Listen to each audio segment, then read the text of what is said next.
I hope everybody's ready for the absolute insanity that is coming down the pike in the large cities and especially in Minnesota because, my God, what we have ramping up from just the activist crowd and from the political crowd right now is fucking bananas, right? Like they're shooting at the National Guard. You have elected officials, elected Democratic officials inciting violence. Nobody's going to be held to account. This is going to get fucking goofy, all because they know of what's going to be coming. They aren't going to be getting the full slate of charges. I am very skeptical that they might get some. I can see the justification for the manslaughter charges, but Derek Chauvin isn't going to be going away. He isn't going to be put in the gas chamber. He isn't going to be set on the electric chair. Nothing like that is going to come, okay? He could have got 10 years. He wanted that plea deal. Bill Barr nixed it. Guess what? That went horrifyingly under the radar. Would that have settled everybody's concerns? Would that have been enough for the population at large? Of course not. So they had to go through this entire show trial. They had to waste a ton of resources. Also, they can rile up the population. Also, that all of these fucking Democratic left-wing cities can burn. I don't have any instances of Portland right now, but guess what? All you need to do is just type in Portland riots, and you'll be getting every night since, and probably into tonight as well. The city is still burning. Police stations are still burning. That federal courthouse is still trying to be breached every goddamn night. Do the same for Seattle. Take a look at modern day Seattle. It looks like an open air dump. It's preposterous. It's preposterous. And then you have these radicals, which is the nicest way I can put it, out in the streets saying, get ready to get blood on your hands. Okay. This is the least tame thing because these people don't actually have the power that they lust for. They feed the talking points to the women. Well, it's Maxine Waters, whatever you want to call it, whatever she has left of her femininity. She gets fed these lines. She riles up the population. And, then they act accordingly. So an activist speaking at Black Lives Matter Plaza asked how long before people are ready to get blood on their hands to make change happen. The revolution, the communist revolution that they so desperately desire. His call to action came during a jail killer cops rally in Washington, D.C. on Friday evening. Yeah, okay. If there are killer cops out there, they should be put in jail. Oh, except for you're just trying to redefine what it means for killer cop because all you want is your wonderful communist revolution. Or do you even know that that's what you want? I just think that these people are useful idiots as well, but they're getting the screen time, they're getting the stage time, so you got to know what's out there. Voting is not going to bring us change. No, because you voted out the orange Hitler, which is not how you overthrow a tyrant who you were screaming about for the past 4 years. You installed the idiot that you so desperately wanted, and now he's not bringing about your glorious revolution quickly enough. So what? You're just going to burn everything down? Is that your plan? But that's according to Rahim B., a 21-year-old activist, said during a jail killer cops rally held Friday night in the nation's capital. We voted in the new President Joe Biden, but I told folks straight up Joe Biden ain't going to do nothing for us because Joe Biden was in office as the vice president when the Black Lives Matter movement started and ain't nothing changed. He right. We've been protesting for a really long time. Have you been? Or have you been rioting for a very long time? I don't know. We should probably get our terms together. How much longer can we protest and march in the streets before we get really ready to get blood on hands? Oh, on their hands, because one of these days it's gonna have to come to that. Well, I'm not too sure if they were listening to your sentiment, Mr. Rahim, be to your friends, but they were getting blood on their hands, all right. Vandals smear pig blood on home once occupied by Derek Chauvin defense witness. They aren't waiting, and this is why people who wanted to stand up for the rights and the freedoms of people expecting due process. That's why Mike Vanderveen, that's why David Schoen. Think what you will about Sidney Powell, Lynn Wood, even Rudy Giuliani. These people were just doing a job. They were doing what they think is right, and then these activists immediately start taking it out on these people. Vandals smeared a home in Santa Rosa, California with pig blood on Saturday evening because a defense witness in the Derek Chauvin trial used to live there. He no longer does.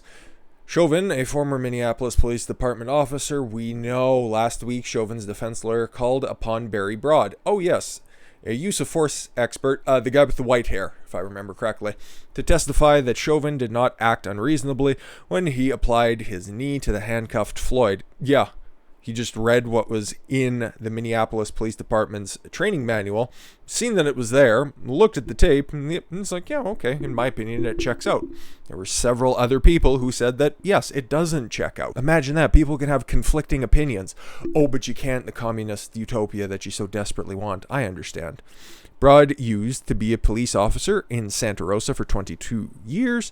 He is now a consultant who specializes in use of force tactics. He's an actual expert from California, unlike the one from the Los Angeles Police Department who was called by the prosecution, who once again took the 5-digit payout, $10,000 I think it was, to write the 200-page report and ended up doing a tenth of that. It's good money if you can make it. But here we are on Saturday, April 17th, 2021 at 3:07 a.m. It's good that these cowards do this under the cover of night. Santa Rosa police responded to a residence in West Santa Rosa that had just been vandalized. The victim called Santa Rosa Police Department after they were awakened by a group of subjects who had thrown a pig's head on the front porch and splattered blood on the front of their house. The subjects, dressed in all black, ran away as the victim called the police department. Officers arrived and found the front of the victim's house smeared with what appeared to be animal blood and a decapitated pig's head near the front porch. The vandalism to the victim's house exceeded $400, making the crime committed by the suspects a felony vandalism. I'm sure they will definitely find the people who did this, and this won't go completely and 100% unpunished. The victim's house was a previous residence of Mr. Barry Broad. Mr. Broad recently testified. Yes, approximately 45 minutes later, a large hand statue in front of the Santa Rosa Plaza Mall was vandalized with a similar substance suspected to be animal blood. And the suspect also left a sign in front of the statue which had a picture of a pig and read "oink oink." The subjects were seen fleeing the area and matched the description of the suspects who vandalized the house. Whoop-de-fucking-do. Oh, they got more than just the front yard, too. So this is just the first instance I found. I'd imagine it's going to happen to probably both sides. Like, if they didn't do a good enough job on the prosecution side, it's not like anybody would really be paying too much attention to it. But, hey, if they're in California, if they're in anywhere where the riots are going to happen, definitely expect their homes or any of their property to be torn down, because these kids get away with literally everything. In fact, they have the justification to do so. They aren't getting charged with it. Nobody who has the right politics so far, who has been charged with anything, has actually had to follow through with any of the crimes that they've been charged with. But just look up in Portland, Multnomah County, Mike Schmidt, the district attorney there, just letting anybody go who has any riot-related offenses just get off scot-free. Anything that happened at the Capitol on January 6th, if you're John Schaefer, if you're a oath keeper, big scary oath keeper, somebody who pledges allegiance to the United States Constitution, he gets convicted of felony. But if you're James Earl Sullivan, a CNN contributor, get out without bail and get off scot-free. It's not a fair system. And you know how I know it's not a fair system? You have Maxine Waters. Once again, this is not a repeat of what she said in, 2017, where if you see any Republicans out in public, you should get up in their faces and tell them that they're not welcome here. No, she's calling for violence once again. Will she be held to account for it? No, because she's accrued so many points in the victimology hierarchy that it'd be impossible for anybody to hold her to account. And it's not like she knew what she was even going to say anyways. So in the aftermath of this, and we'll get into her statements, 2 National Guardsmen in Minneapolis shot hours after Maxine Waters calls for protesters to get more confrontational. And that is the nicest way to frame what she actually had to say. The day following Maxine Waters calls for protesters to get more confrontational, 2 National Guardsmen on duty in Minneapolis were injured when what authorities are saying was a drive-by shooting. Shots were fired at from a light-colored SUV around 4:20 in the morning, blaze up, near the corner of Penn Avenue North and Broadway. No arrests have been made, because it's impossible to track these people. Yeah, nobody was killed in this, but some glass shattered. One of the guardsmen had to go to the hospital to be treated for that associated injury, but nothing really significant. But still, one was transported to hospital with the injuries from shattered glass, while the other one was treated at the scene. I'm relieved to know that our guardsmen were not seriously injured. That's what that should read. This event highlights the volatility and the tension in our community. Right now, I ask for peace. Yeah, I'm sure you're going to get it. Speaking at a rally Saturday night, Democratic Representative Maxine Waters called for protesters to stay on the streets and to get more confrontational if Chauvin is acquitted. She told protesters to fight for justice and to continue to defy the curfew, in reference to the one that was put in place after Daunte Wright got shot, who we will be following up with very shortly. Here's something that she totally means. I'm going to fight with all the people who stand for justice. Really? What about those 2 National Guardsmen who were shot? I'm sure you were nowhere to be found. We're going to get justice for this country, and we cannot allow these killings to continue. We've got to stay on the streets, and we've got to get more active. We've got to get more confrontational. We have got to make sure they know what we mean, and we mean business. And also, we are looking for a guilty verdict, Waters said. And we're looking to see if all the talk that took place and has been taking place after they saw what happened to George Floyd, if nothing does happen, then we know we've got to not only stay in the street, but we've got to fight for justice. But a conviction for manslaughter would not be enough, Waters said. The guilty verdict had to be for murder, which, she added, ought to have been first-degree murder. She doesn't fucking know what that means anyways, but who cares?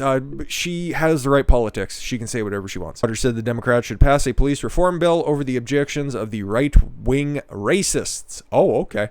She had harsh words for Republicans, whom she blamed for the Capitol riot on January 6th, which resulted in 1 dead protester. And the police officer there didn't get charged. And in fact, he's probably going to get a medal for something. And in fact, it's getting so bad that members of the Minneapolis and National Guard and other agencies are accompanying emergency medical and fire responders in the Twin City metro area to provide security for first responders, enabling them to safely treat patients and save lives. This is even before a verdict has come out. And remember, this is in Minneapolis. This isn't happening in fucking Rwanda. This isn't happening in El Salvador. This is happening in the bluest state in the union, the only state to have voted for Walter Mondale in the '84 election. It only happens in one place. It only happens where one ideology runs roughshod, okay? And it's stupid. How long are they expecting to do this? How long are National Guardsmen supposed to be on the street?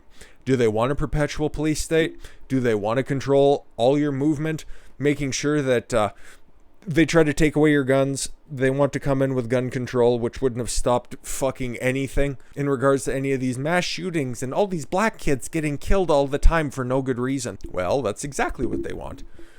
Because we've got more fallout from Daunte Wright, and this is retarded. Minneapolis moves to disarm traffic enforcers following Daunte Wright shooting. So, are they going to have National Guardsmen accompany police officers everywhere they go? We've shown how it escalated, right? Let's just say Daunte had that illegal firearm, which he was pictured with a bunch of different times.